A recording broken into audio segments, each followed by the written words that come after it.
December 10th, 2020 practice. Convert 7 liters to milliliters. All right, so we know how to do this. We're going to take our 7 liters as our starting point. We're going to put that 7L. You might see liters as a capital L. We can take that and put it over 1 because remember, anything divided by 1 is itself. Now we're trying to convert to milliliters.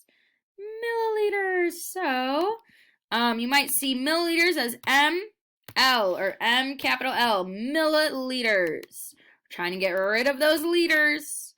All right, so if we look at our conversion, so I did put the conversion over on this side so we didn't have to flip back up, but you can if you would like to. So 1 liter equals 1,000 milliliters.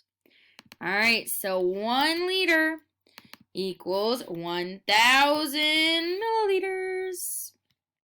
All right, we know what to do now. Let's multiply. All right. 7 times 1,000. 7,000. We're going to keep that milliliters.